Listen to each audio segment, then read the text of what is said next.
मैं एक किताब पढ़ रहा था मारिफुल हदीस मौलाना मंजूर नोअमानी रहमतुल्लाह अलैह की, और उसमें मैंने एक बात पढ़ी कि कब्र का अज़ाब सुनाई नहीं देता तो फिर होता कैसे। तो उसमें जो जवाब मैंने पढ़ा, मैं चाहता हूँ कि आप हजरात को भी वो जवाब मैं सुनाऊँ। उसमें मैंने पढ़ा कि जब ये सवाल किया गया कि कब्र के अंदर अज़ाब होता है तो फिर उसके अंदर जब सख्तियाँ होती हैं तो वो चिल्लाता भी है, शोर भी मचाता है, तो फिर बाहर वाले को सुनाई क्यों नहीं देता। अगर बगल में उसके कब्र के पास अगर खड़ा हो कोई तो उसे महसूस क्यों नहीं होता वो अज़ाब की सख्तियाँ। भाई अगर अज़ाब होता है तो फिर वो अज़ाब दिखाई क्यों नहीं देता, और जब दिखाई नहीं देता तो फिर वो अज़ाब होता कैसे। उसमें एक बहुत खूबसूरत अंदाज में और बहुत बेहतरीन जवाब मैंने पढ़ा, और उसका जवाब इस तरह से दिया गया कि मैंने पढ़ा कि भाई ऐसा है, ये अज़ाब आप ऐसे इसको समझ सकते हैं कि जैसे कोई आदमी सो रहा हो। कोई आदमी जब सोता है तो अक्सर कभी कभार उसको ख्वाब आते हैं, और जब ख्वाब आते हैं तो कभी वो बेहतरीन खूबसूरत महल्लात का दीदार कर रहा होता है, और कभी ऐसा होता है कि वो उस पर तमाम तकलीफ़ें होती।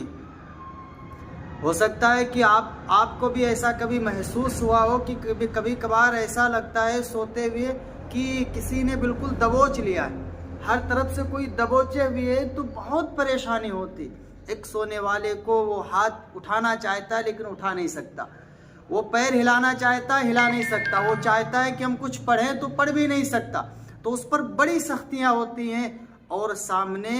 अगर उसका भाई लेटा है या उसकी माँ है या उसके वालिद है, कोई दोस्त है, कोई भी अगर उसके बगल में लेटा हुआ है, तो अब आप बताएं कि जो ख्वाब देख रहा है वो तमाम तकलीफ़ों के अंदर है, वो तमाम मुसीबतें बर्दाश्त कर रहा, तो क्या सामने जो आपके बगल में जो लेटा हुआ है, क्या उसको पता चलता है कि इस पर क्या गुजर रही। इस तरह से जवाब दिया गया कि जैसे सोते हुए इंसान जब वो ख्वाब के अंदर होता है तमाम तकलीफ़ें उस पर होती, कहीं जा कर के फंस गया, कहीं देख रहा कि कई लोग उसको मार रहे हैं, कहीं तकलीफ़ें बर्दाश्त कर रहा, तो अब सामने जो लेटा है तो उससे कुछ नहीं पता चलता। अब वो जाग भी रहा है सामने जो है, लेकिन वो तो समझता है कि भाई ये तो सो रहे हैं, और लेकिन सोने वाले पर क्या गुजर रही होती, सोने वाले पर तो बड़ी सख्तियाँ गुजर रही होती, बड़ा परेशान होता है। तो इसी तरह से कब्र के अंदर के अज़ाब का हाल है मेरे भाई, कि कब्र के अंदर अज़ाब होता है, और वो तो जिस पर अज़ाब हो रहा उसी को पता चलता है, बाकी हम लोगों को नहीं पता चल सकता। इंसान और जिन्नात के अलावा बाकी सारी मखलूक सुनती है अज़ाब। तो मेरे भाई अज़ाबुल क़ब्र हक़्क़ुन, कब्र का अज़ाब हक़ है, सच है, और इस अज़ाब से दुनिया के अंदर अल्लाह रब्बुल इज़्ज़त से इस अज़ाब से बचने की पनाह मांगा करो, दुआएं क्या करो अपनी नमाज़ों में और तहज्जुद के अंदर, और जो मकबूल दुआओं के औकात हैं उसमें आप दुआ मांगा करें अल्लाह से कब्र के अज़ाब से छुटकारे की दुआएं क्या करें कि अल्लाह इस अज़ाब से हम सब की हिफाजत फरमाए।